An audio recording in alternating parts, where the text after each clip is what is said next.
인생을 살다 보면 다양한 환경, 다양한 경험, 특별히 많은 사람들을 만나게 됩니다. 어떤 때는 한 번 만났는데도 마음에 담기고 기억에 남는 사람이 있는가 하면, 자주 만났는데도 어느 날 잠시 소홀하면 까맣게 잊어버리고 살 수 있는 사람들도 있습니다. 그래서 제각기 피조물들은 피조물대로, 사람들은 사람들대로 자기를 기억하게 하려고 다양한 방법으로 자기를 단장합니다. 그래서 많은 사람들이 그런 단장된 모습을 가리켜 그 사람의 매력이라고 표현하며 살아가는 경우를 종종 봅니다. 이 시간 말씀을 듣기 전에 나는 과연 어떤 매력을 가지고 살아가고 있을까?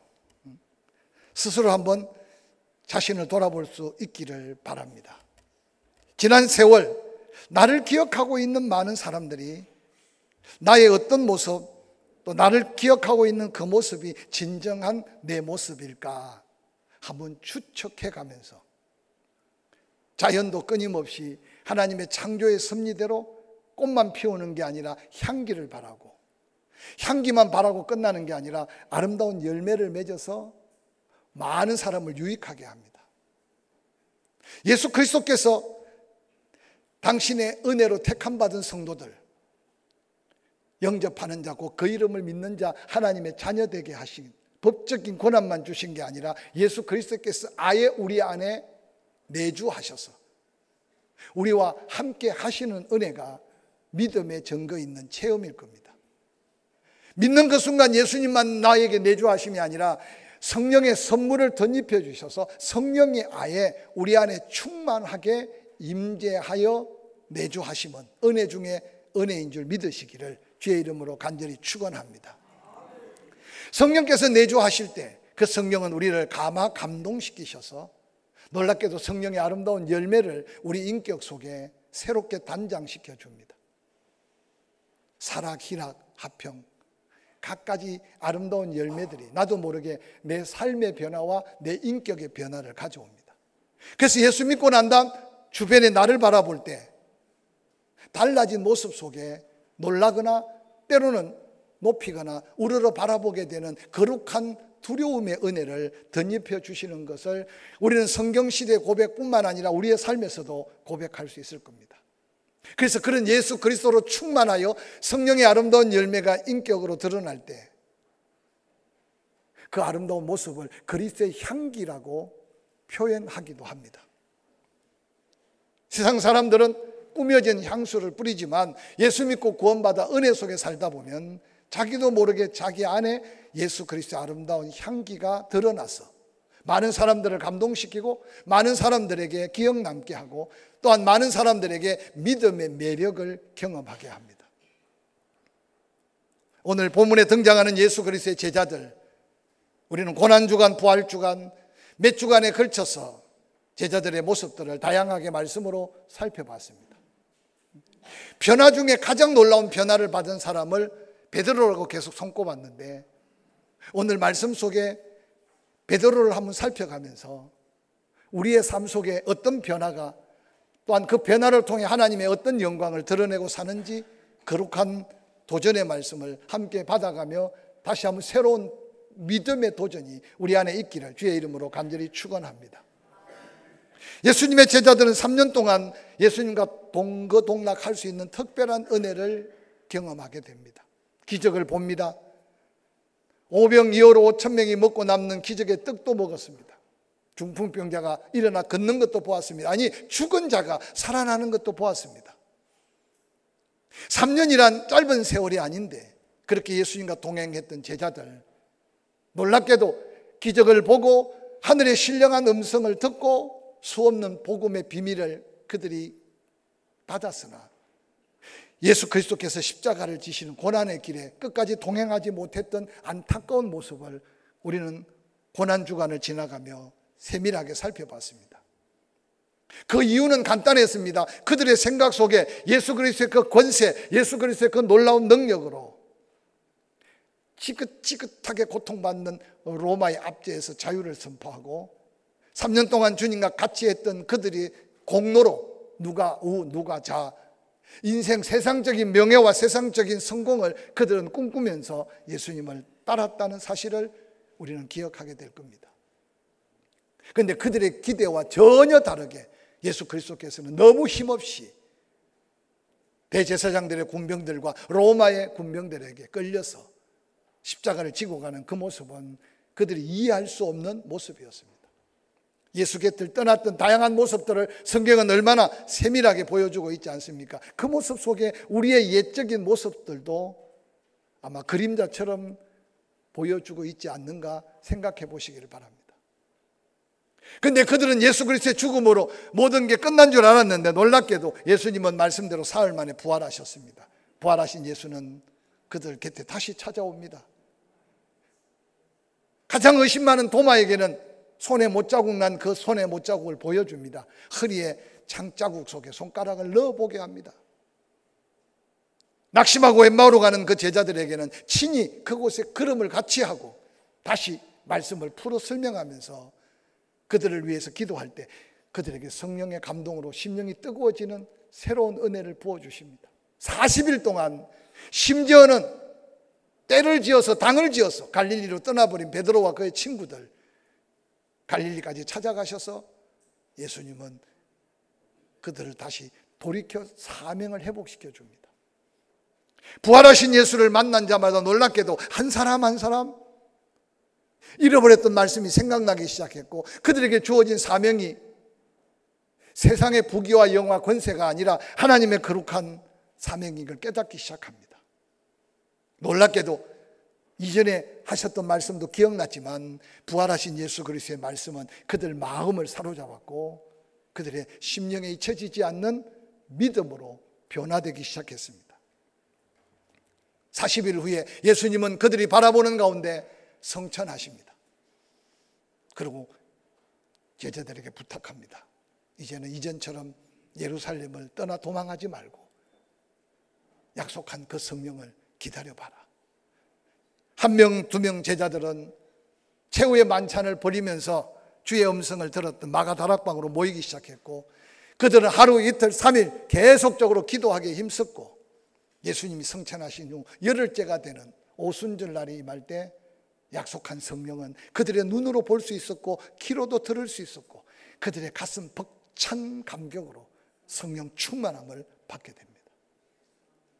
성령 충만함을 받은 베드로가 그 성령의 임재한 장을 바라보고 각 15개 방언을 사용하는 국가에서 온 사람들, 예루살렘의 수많은 사람들이 모여들어 구경하는 그들 가운데 베드로가 성령에 사로잡혀 첫 설교한 말씀 속에 사도행전 2장 22절에 이렇게 외칩니다.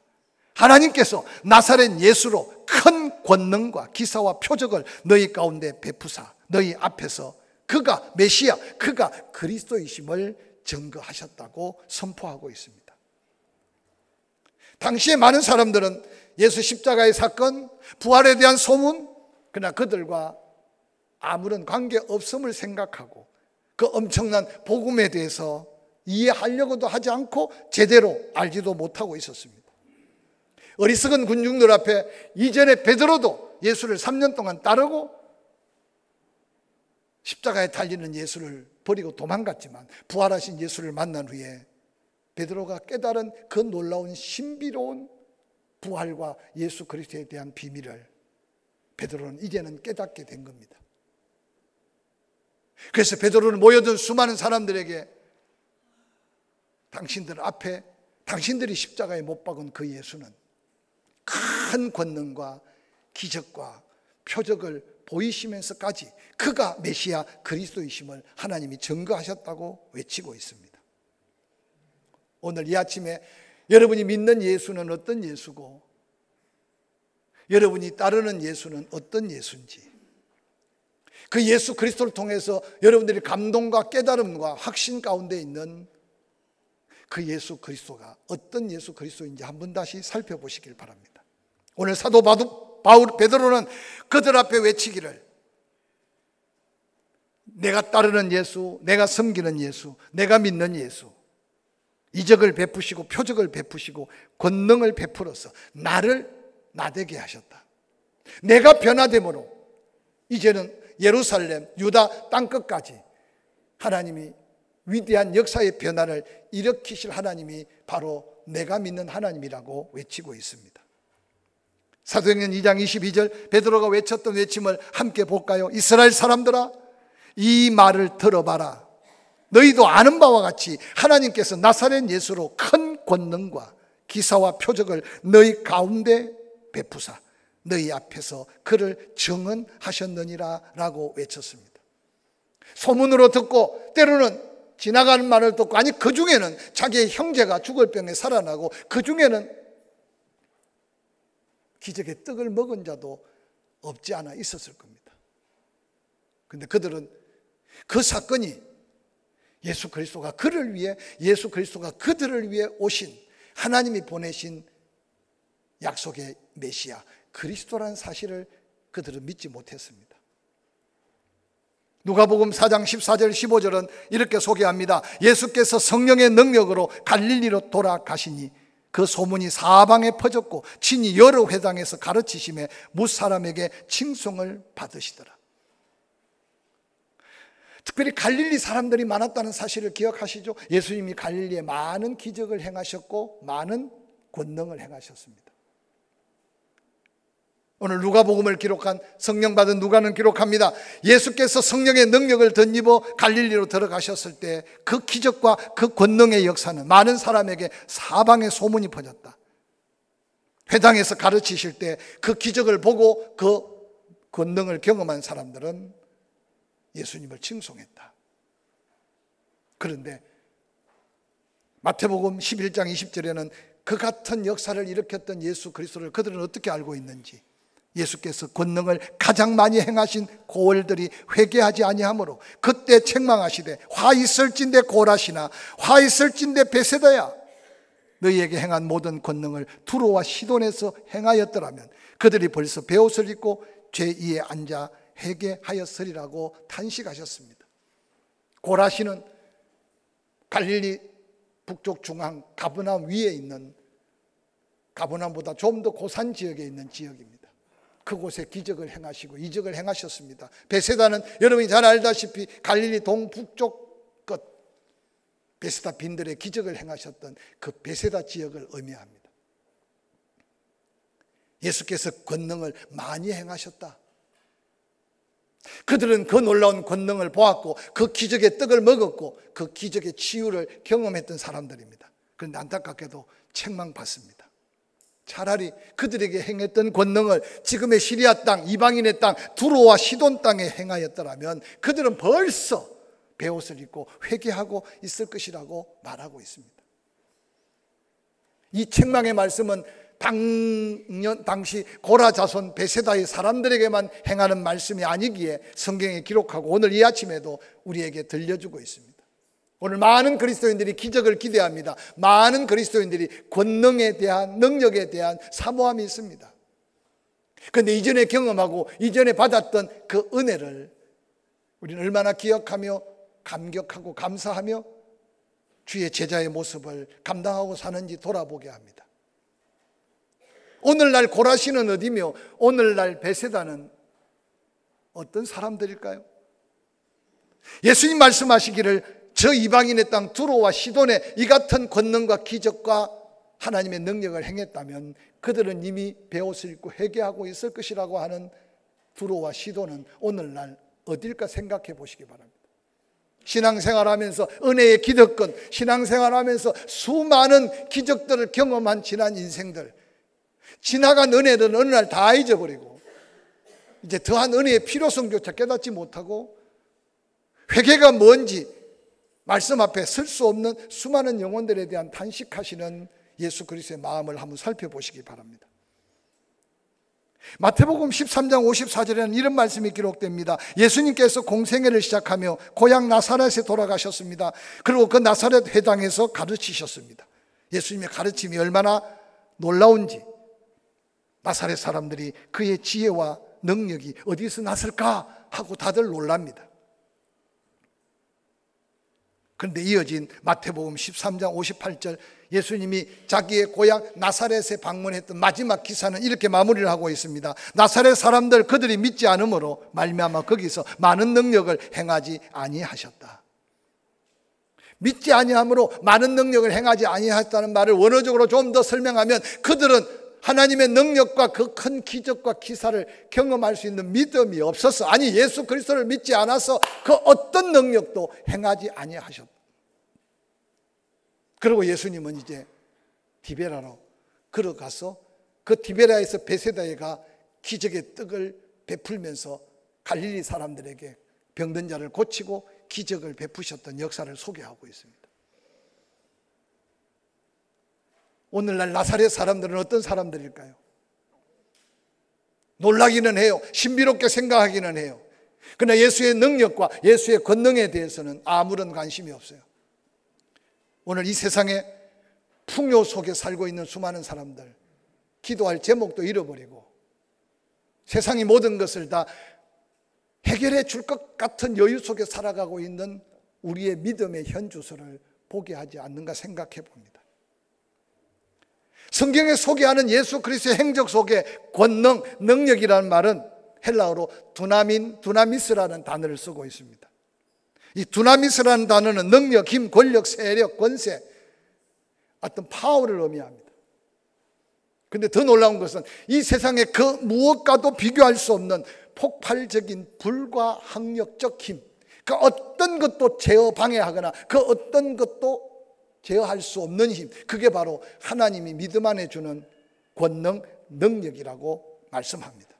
예수 그리스도께서는 그 능력을 가지시고 예수 그리스도께서는 그 권능을 행하시며 택한 자들에게 은혜를 베푸셨던 역사를 다시 기억해 보시고, 내가 믿는 믿음 안에 그 능력, 그 권능 행하신 예수 그리스도가 나에게는 어떤 주님으로 나와 함께하고 있는가를 한번 다시 체험하는 믿음의 도전이 있기를 주의 이름으로 간절히 축원합니다. 놀랍게도 이 예수 그리스도의 권능, 그들은 함께 있을 때 깨닫지 못했는데 떠나고 난 다음 성령 충만한 후에 그 권능을 새롭게 경험합니다. 예수 그리스도의 그 권능을 경험한 제자들은 그들의 삶의 변화의 원동력이 됩니다. 그 권능을 다시 행할 때 놀랍게도 예수 그리스도의 놀라운 매력, 예수 그리스도의 놀라운 은혜가 그들 삶에도 또 다른 사람에게 영향력을 미쳤던 역사를 오늘 성경은 고스란하게 담고 있습니다. 뿐만 아니라 요한복음 2장 11절에는 이렇게 기록합니다. 예수께서 이 첫 표적을 갈릴리 가나에 행하여 그의 영광을 나타내심에 제자들이 그를 믿으니라. 사도 요한은 성령의 감동을 받고 예수님의 첫 기적을, 물이 포도주가 되는 가나 혼인잔치 집에 포커스를 맞춥니다. 그때도 놀랍게도 예수님은 제자들을 막 불러서 거역할 수 없는 거룩한 부담으로 제자들이 예수님을 따랐지만 그 제자들이 아직도 믿음이 없었던 상태입니다. 예수 그리스도가 하나님의 아들 그리스도이심을 믿지 못했습니다. 그런데 가나 혼인잔치 집에 물이 포도주가 되는 이 놀라운 기적이 하나님이 그 제자들에게 보여준 이가 바로 그다. 너희가 따르는 그 라피 예수가 바로 내 아들 하나님 보내신 메시아라는 사실을 표적으로 보여주셨다고 성경에는 기록합니다. 이 표적은 쉽게 말하면 사인이라고 이해하면 될 겁니다. 하나님의 증거하신 확실한 증거. 그래서 베드로는 그 강팍한 예루살렘과 모여든 수많은 사람들에게 하나님이 너희가 십자가에 못 박아 죽인 그 예수를 하나님의 아들이여 약속한 메시아 그리스도이심을 표적으로 삼아서 너희에게 증거하고 있다. 그래서 예수 그리스도를 바라보면 하나님의 약속이 말씀되고 말씀이 육신되어 오신 그리스도이심을 확실하게 믿을 수 있고 믿으라고 증거하고 있습니다.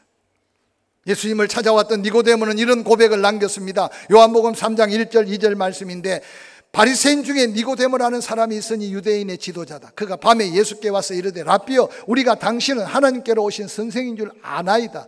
하나님이 함께 하시지 아니하면 당신이 행하는 이 표적을 아무도 할 수 없습니다. 여러분, 율법에 능통하고 세상 지위도 있고 세상 지식을 가진 니고데모가 이리 보고 저리 봐도 예수는 평범한 라삐가 아닌 걸 알게 되었습니다. 그래서 예수님에게 고백하기를 하나님이 당신과 함께하고 하나님 보내신 자가 아니면 이런 증거가 나타날 수 없습니다. 그러면서 자기 믿음을 고백하고 있는 모습입니다. 요한복음 6장 1절 2절은 이렇게 말합니다. 예수께서 디베랴 갈릴리 바다 건너편으로 가시매 큰 무리가 따르니 이는 병자들에게 행하시는 표적을 보였다. 예수님이 표적을 보이면서 기적을 행하신 것은 그가 바로 하나님의 아들 메시아 그리스도이심을 친히 그 증거로 보여주시기를 원하셨다는 겁니다. 이어지는 요한복음 7장 31절에 무리 중에 많은 사람이 예수를 믿고 말하되 그리스도가 다시 오실지라도 그 행하실 표적이 이 사람이 행한 것보다 더 많지 않을 것이다. 강한 부정으로 긍정을 고백합니다. 그들이 믿는 예수가 그리스도이심을 믿는데 혹 내가 바라보고 믿는 그리스도가 진짜가 아니고 정말 진짜가 온다고 해도 지금 우리가 믿는 예수 그리스도께서 행하시는 그 능력과 그 기적을 행하지 못할 것이라고 하는 강력한 믿음에 대한 고백을 남기고 있습니다. 여러분이 믿는 예수 그리스도가 여러분의 인생 속에 어떤 표적을 보여주셨습니까? 그 증거가 확신 있는 구원, 그 증거가 지금까지 내가 주 안에 살아온 놀라운 증거들로 인하여 때로 힘들고 어려워도 믿음을 지키고 사명 가운데 당당히 설 수 있는 것이 바로 베드로에게 보여줬던 예수 그리스도의 매력 표적이었고, 수많은 영혼들을 구원하실 때 그 표적을 보이시며 그리스도가 하나님의 아들이심을 증거하셨던 하나님의 증거를 우리도 알게 모르게 가지고 있으나 소중하게 여기지 못하고 살 때가 많다는 사실을 깨우치고 있지 않습니까? 뿐만 아니라 요한복음 4장 48절 예수께서 이르시되 너희는 표적과 기사를 보지 못하면 도무지 믿지 못한다라고 탄식하셨습니다. 여기 이적, 기사, 기적 다 같은 말입니다. 놀랍게도 예수 그리스도의 기적은 얼마나 강력했던지 사람들의 마음을 사로잡으니까 마태복음 24장 24절 이렇게 경고합니다. 거짓 그리스도들과 거짓 선지자들이 일어나 큰 표적과 기사를 보여 할 수만 있으면 택하신 자들을 미혹하리라고 경고합니다. 마지막 때가 될 때 혹시 여러분 전 보는데 따라가 봤습니까? 그래서 옛날 어른들이 귀신은 귀신같이 안다고 하잖아요. 그러면 그게 아는 게 아닙니다. 인생의 오랜 경험을 가진 사람은 그냥 보기만 해도 조금 느껴져요. 저도 가끔 농담하지만 죽도시장에 자립하면 몇 마디만 해보면 그냥 그 인생이 좀 보입니다. 안 보인 척 하는 거지. 나이 드신 분에게 인생에 대해서 물어보십시오. 그 대답이 다 그 대답 같아요. 근데 딱한 일을 당한 그 사람은 신뢰하고 그 앞에 서면 마치 점괘가 진짜 내 인생의 운명을 바꿀 것 같은 유혹은 오늘 성경이 놀랍게도 거짓 선지자들의 미혹이라고 분명하게 증가합니다. 오늘날 여러분 이단의 사슬에 매여 있는 사람들 보십시오. 그게 여러분 정상적인 생각으로 이해할 수 없는데 어느 날 거짓 영혼이 유혹하기 시작하면요 정말로 믿어지는 거예요. 그런데 세상에 그런 거짓들에게 유혹당하는 사람들도 많은데 우리는 정말 진리 되시고 증거가 되시는 기적 속에 우리를 구원하신 예수 그리스도가 나에게는 얼마나 확신 있는 믿음의 증거가 되는지 스스로 한번 질문해 보시기를 바랍니다. 어떤 사람은 기도해서 병이 고쳐졌는데도 저 의사가 저 병원에서 저 약을 먹어서 나았는가, 하도 약봉지도 여러 개니까 이 병원이 더 용한지 저 약국이 더 용한지, 그리고 어느 날 그냥 다 잃어버려. 분명히 하나님의 은혜로 고침받은 건데도 또 조금만 문제가 생기면 이전에 고침받은 거는 다 잊어버리고 또 새롭게 시작해. 그러면 이 병원 저 병원 찾아다니다가 병만 키우는 경우가 얼마나 많은지 몰라요. 여러분 치유의 기적을 경험했습니까? 그 기적이 나에게 주실 믿음을 더해주기 위한 놀라운 은혜였다는 사실을 잊어버리지 않기를 주의 이름으로 간절히 축원합니다. 넘어졌다 일어나 본 인생의 경험이 있습니까? 하나님이 다시 세우신 목적은 나를 통해 당신의 영광을 이루기 위한 나에게 특별히 주어진 놀라운 은혜였다는 사실을 잊지 않아야 돼요. 지난 세월 예수 믿으면서 이런 기적 없이 살아온 인생이 어디 있습니까? 그런데 우리는 지나간 기적들은 다 잃어버리고 그 기적을 잃어버리는 순간 믿음도 침체돼서 더한 은혜를 구하지도 못하고 신앙생활 하고 있는 경우가 얼마나 많은지 모릅니다. 오늘 변화받은 베드로를 한번 살펴볼까요? 베드로가 지금 성전 미문을 지나가는데 안전병이, 여러분, 그 안전병이는요, 베드로가 예수 믿어 제자 되기 전에도 성전 미문에 앉아 있었고, 베드로가 예수님과 함께 성전을 드나들 때도 그 성전 미문에 앉아 있었어요. 오늘 베드로의 인생의 운명 변화를 통해 변화가 얼마나 놀라우냐. 여러분, 베드로가 주변에 아무것도 달라진 게 없어요. 예루살렘 성전도 그 자리에 앉아있는 구걸하는 그 사람도 그 자리, 예루살렘 성전 안에 형식적으로 예배하는 그들도 그 자리, 전혀 변화가 없어요. 근데 놀랍게도 기적이 일어난 그 현장에 변화된 사람은 딱 한 사람, 베드로와 요한이에요. 오늘 저는 이 변화에 포커스를 맞춰 보려고 그래요.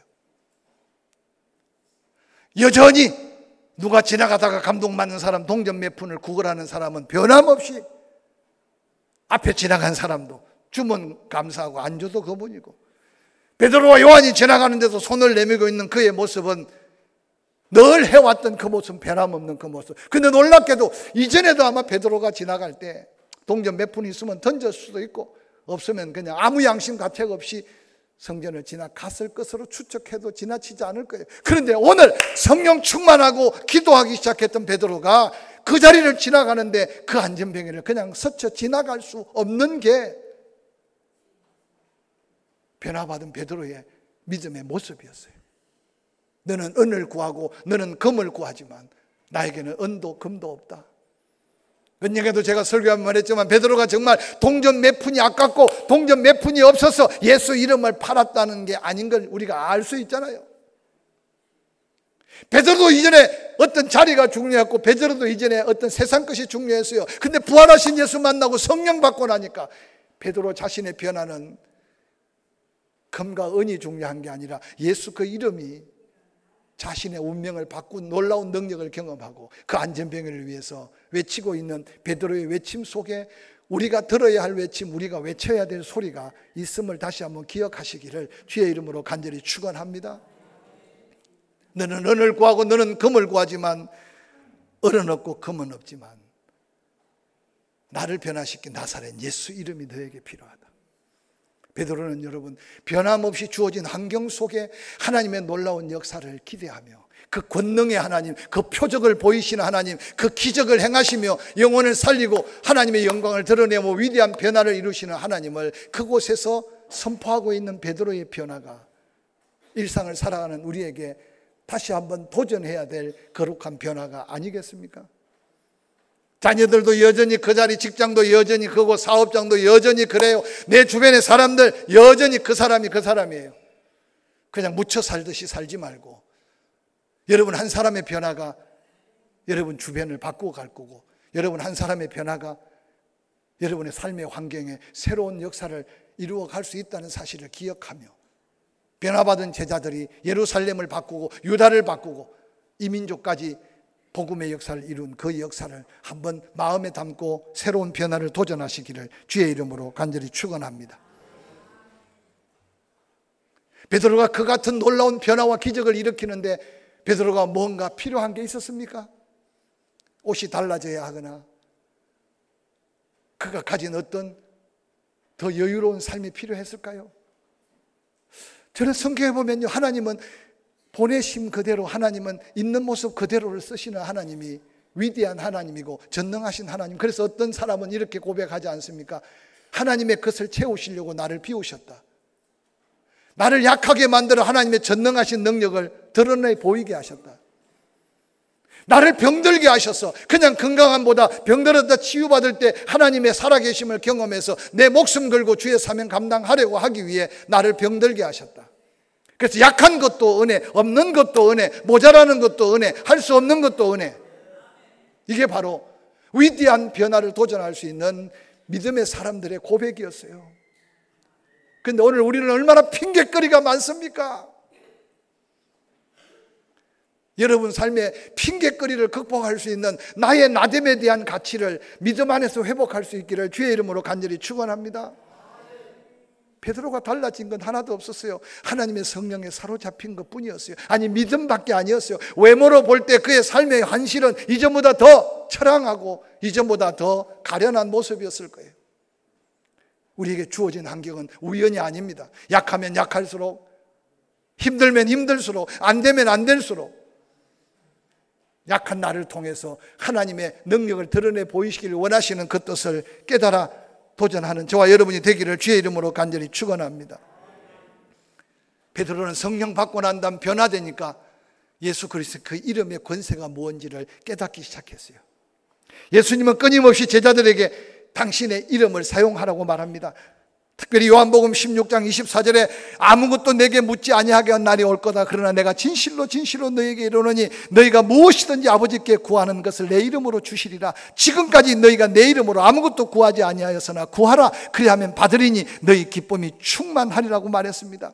훗날 베드로는 사도행전 4장 12절에 다른 이로서는 구원을 받을 수 없나니 천하 사람 중에 구원을 받을 만한 다른 이름을 우리에게 주신 일이 없다. 오직 예수밖에. 여러분, 베드로가 이같이 외칠 때는 베드로에게 주어진 그 예수 그리스도의 이름의 권능을 그는 확신하고 믿었어요. 누가 안전뱅이를 일어나라고 외칠 수 있는 사람이 어디 있겠습니까? 나면서부터 안전뱅이에요. 자신이 도저히 걸을 수 없다는 사실을 알고 있는 안전뱅이에요. 아니, 그 안전뱅이 자신의 핸디캡, 그 장애를 이용하여 지금 남다른 삶의 수익을 얻고 있는 현실이에요. 뿐만 아니라 그는 한 번도 걸어볼 생각도, 걸어볼 희망도, 아니 걷지 못한 절망도 그 인생에 없었어요. 나아가서 안전뱅이가 가지고 있는 유일한 관심은 은과 금, 동전, 몇 푼이 그에게 전부였어요. 그런데 베드로는 그가 어떤 생각을 하고 그가 어떤 상황에 있는지 중요한 게 아니었어요. 예수 이름의 권세가 그에게 놀라운 기적이 될 수 있다는 걸 믿었어요. 오늘 우리가 이 믿음으로 다시 한번 세상을 바라볼 수 있기를 주의 이름으로 간절히 축원합니다. 어떤 분이 이런 글을 남겼어요. 초대교회는 은과 금은 없어도 예수 그리스도의 능력으로 충만했다. 그러나 오늘날은 교회가 은도 금도 풍부한 것 같은데 예수 이름을 부르는 자가 너무 적다. 여러분은 어떤 자입니까? 형편은 나아지는데 예수 이름이 여러분에게 얼마나, 여러분의 삶의 변화, 그 이름으로 주변에 얼마나 많은 변화를 가져오고 있습니까? 아무도 관심 없고 자꾸 보잘것없는 한 사람의 치유 사건은 예루살렘 성전 안에뿐만 아니라 온 유대, 당시의 세상 끝을 상징하는 땅끝까지 위대한 복음의 역사를 이루었습니다. 한 사람의 변화는 많은 사람의 삶의 도전으로 이어졌던 초대교회 베드로와 요한의 위대한 변화가 오늘 예수 그리스도께서 우리를 바라보며 기대하는 우리의 삶의 변화가 아닐까 생각해 보면서 이 변화를 함께 도전하는 한 주간 되기를 주의 이름으로 간절히 축원합니다.